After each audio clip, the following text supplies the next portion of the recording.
اگر میں نہ سنوں تو باقی کیا بنے گا؟ ٹھیک ہے، کان اگر اپنا علیحدہ سسٹم بنانا چاہے تو وہ چل جائے گا؟ نہیں چلے گا، پاور ختم ہو جائے گی۔ ٹانگے کہ ہے بھائی چلتے تو ہم ہیں، سارا دن ہم اس کو اٹھاتے ہیں، کام تو سارا ہمارا ہے، وزن تو سارا ہمارے اوپر ہے۔ ٹانگے اگر اپنا علیحدہ سسٹم بنائے تو باڈی کا جو پاور ہے وہ رہے گی؟ دل کہ ہے بھائی سسٹم، انجن تو میں ہوں، انجن میں ہوں، دل میں ہوں، خون پوری باڈی کو میں پمپ کرتا ہوں، اس لیے میری مرضی چلے گی، میں علیحدہ اپنا سسٹم بناؤں گا، چلے گا؟ یہ حال ہم نے دین کا کیا ہے۔ اللہ پاک نے فرمایا وَاعْتَصِمُوا بِحَبْلِ اللَّهِ جَمِيعًا وَلَا تَفَرَّقُوا، اللہ کی رسی کو مضبوطی سے تھام لو اور فرقوں میں نہ بٹ جاؤ۔ یہ انگریز کی سازش تھی، اس کی شروع سے پالیسی رہی، لڑاؤ حکومت کرو۔ کیا کرو؟ لڑاؤ اور حکومت کرو۔ اس نے پھر سیاسیوں کو بھی لڑایا، مذہبیوں کو بھی لڑایا کہ یہ آپس میں لڑتے رہیں، آپ ان پر حکومت کریں۔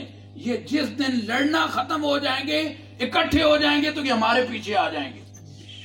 اس لیے انگریز نے کہا کہ ان کو آپس میں لگا دو، ان کو لڑاؤ، مذہب والوں کو مذہب میں لڑاؤ، سیاست والوں کو سیاست میں لڑاؤ، یہ آپس میں لڑتے رہیں، ایک دوسرے کو گالی گلوچ، مار دھکم، اور ایک دوسرے کے خلاف فتوے اور یہ اور وہ، اور ایک دوسرے کے خلاف بازار گرم رکھیں، یہ آپس میں لڑتے رہیں تو حکومت کرتے رہو۔ آج بھی اس کی پالیسی یہی ہے۔ مسلمان ملکوں کو آپس میں لڑایا جا رہا ہے، جہاں ملک نہیں لڑتے، جیسے ہمارا پاکستان ہے، اندر میں 100 جماعت بنا دی اور ہر کوئی کہتا ہے بس دین کا اصل کام میں کر رہا ہوں، باقی سارے کافر مشرک سب اسلام کے دشمن ہیں، اصل دین کا ٹھیکیدار میں ہوں۔ دین کا ایک وجود ہے، باڈی ہے، کل جسے کہتے ہیں، جیسے یہ باڈی ہے، باقی سارے اجزاء ہیں۔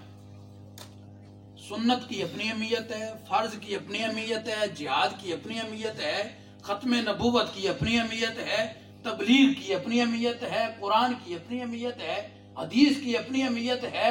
الا ھذا القیاس، میرے آقا نے فرمایا ایمان کی 70 سے زیادہ شاخیں ہیں، 70 سے زیادہ شاخیں ہیں، ان میں سے اعلیٰ ترین کلمہ لا الہ الا اللہ محمد رسول اللہ صلی اللہ علیہ وسلم، وَأَدْنَاهَا إِمَاطَةُ الْأَذَىٰ عَنِ الطَّرِيقِ، اور ادنا ترین یہ ہے راستے سے تکلیف دہ چیز کو ہٹا دینا۔ جب کفار کا معاشرہ ہوتا تھا نا، راستے سے وہ گزریں، تکلیف دہ چیز پڑی ہو تو وہ کہتے تھے لگتا ہے یہاں سے کوئی مسلمان نہیں گزرا، جی مسلمان نہیں، یہاں سے لگتا ہے یہاں سے کوئی مسلمان نہیں گزرا، یعنی ان کا عقیدہ یہ تھا، ان کا تصور یہ تھا کہ ہو نہیں سکتا کہ مسلمان راستے سے گزرا ہو، راستے میں تکلیف دہ چیز پڑی ہو اور اس مسلمان نے اٹھائی نہ ہو، یہ کیسے ہو سکتا ہے؟ یعنی مسلمان کا کردار اتنا عظیم تھا۔ آج اٹھانا تو دور کی بات ہے، ہم تو ڈالنے والے ہو گئے جی۔ حضرات گرامی قدر، جو کام کر رہا ہے وہ بجا ہے، سنت کا جو کام کر رہا ہے وہ بجا ہے، سنت کی اپنی اہمیت ہے۔ جو ختم نبوت کے کام کر رہا ہے وہ بجا ہے، اس کی اپنی اہمیت ہے، جس طرح باڈی کے تمام اعضاء کی اپنی اہمیت ہے۔ جو قرآن پہ کام کر رہا ہے اس کی اپنی اہمیت ہے، جو امامت خطابت کر رہا ہے، مسجد کا کام کر رہا ہے، اس کی اپنی اہمیت ہے، جو مدرسہ بنوا رہا ہے اس کی اپنی، ہر کام کی اپنی اہمیت ہے۔ مگر اس کا مطلب یہ نہیں ہے کہ ہاتھ کہے کہ بس بھائی مجھے علیحدہ کر دو، یہ باقی سارا جسم بیکار ہے، نہیں، ہر کسی کے کام کو ایکسپٹ کریں اور نفرتیں نہ پھیلائیں، قوم کو متحد ہونے دیں۔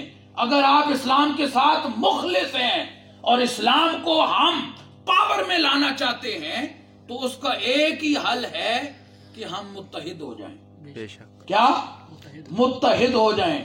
اگر آپ متحد نہیں ہوں گے اسلام کبھی بھی پاور میں نہیں آ سکے گا، اور یہ اسلام کے ساتھ سب سے بڑی دشمنی ہے کہ آپ اسلام کی پاور کو کم کر رہے ہیں، اسلام کی پاور کو کم کر رہے ہیں۔ اس لیے جزیات کا کام اپنی جگہ بجا ہے، اسلام کل ہے۔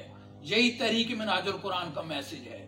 آپ تحریک منہاج القرآن کی قیادت کو میں دعوے سے کہتا ہوں، پہلے دن سے لے کر آج تک جتنے بھی مخالف ہیں ڈاکٹر طاہر القادری کے، چاہے سیاسی ہوں یا مذہبی ہوں، انہوں نے جو کچھ بھی کہا ہے، مجھے ایک کلپ بھی دکھا دیں کہ طاہر القادری نے کسی مذہبی یا سیاسی مخالف کا اخلاق سے گری ہوئی اس کے بارے میں کوئی بات کی ہو.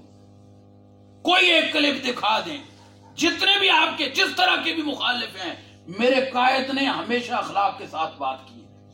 میرے قائد نے کبھی اخلاق کا دامن ہاتھ سے نہیں چھوڑا. بڑے سے بڑے دشمن کا نام بھی صاحب لے کے لیا ہے. فلاں صاحب، فلاں صاحب. یہ اخلاق مصطفیٰ کا ہے، یہ فیضان مصطفیٰ کا ہے کہ مصطفیٰ کریم نے اس امت کو اخلاق سکھایا تھا. اگر ممبر پہ بیٹھنے والے لوگ، چیئر پہ بیٹھنے والے لوگ، مذہبی لیڈ کرنے والے لوگ، آپ کے اندر اخلاق نہیں ہوگا تو قوم کو اخلاق کون دے گا؟ قوم کے اندر اخلاق کہاں سے آئے گا؟ اور اسی طرح اتحاد امت، یہ انگریز کی سازش تھی جس نے پارا پارا کر دیا اتحاد امت کو.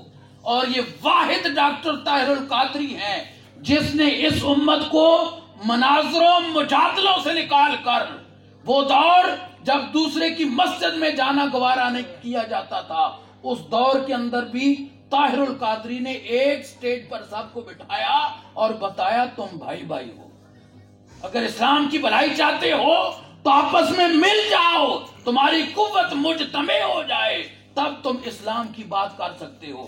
اگر ایک ملک میں آپ اکٹھے نہیں ہو سکتے، عالمی سطح پر آپ کسی کے خلاف کیا بات کریں گے؟ یہی وجہ 56 اسلامی ممالک ہیں مگر پاور نہیں ہے. کیوں؟ سعودیہ اور قطر کی آپس میں نہیں بنتی، سعودیہ اور یمن کی نہیں بنتی، فلاں اور فلاں کی نہیں بنتی. وہ دونوں کو لڑا بھی رہا ہے، دونوں کو اسلحہ بھی دے رہا ہے، اپنا اسلحہ فروخت کر رہا ہے. مر بھی مسلمان رہا ہے، تباہ بھی مسلمان ملک ہو رہا ہے، اور اکانومی بھی مسلمان ملک کی تباہ ہو رہی ہے کہ ان سے پیسے لے کے اپنا اسلحہ بیچ رہے. اپنا اسلحہ دے کے آپس میں مروا کے وہ تماشا دیکھتا ہے. ہم کب سمجھیں گے یہ باتیں؟ اس لیے تحریک منہاج القرآن کا یہ میسج ہے، اخلاق مصطفیٰ والا، پیغام مصطفیٰ والا، کہ ساری امت کو ہم نے مجتمع کرنا ہے. فرقہ واریت کے خلاف ہم نے ایک طویل جنگ لڑی ہے. آج وہ 20 سال پہلے والا دور مناظروں مجادلوں والا ختم ہو گیا ہے. اس کی وجہ یہ ہے کہ آج یہ شعور بیدار ہو رہا ہے کہ فرقہ واریت کے اندر ہماری بقا نہیں ہے، اسلام کی بقا نہیں ہے. اسلام کی بقا مجتمع ہونے میں ہے. اسی طرح دوسرا اہم سبب اخلاق. ہم نے اپنے اخلاق کو امپروو کرنا ہے، بہتر کرنا ہے. آپ کا مخالف ہے، بے شک رہے، آپ اختلاف کرتے ہیں، دلیل سے اختلاف کریں.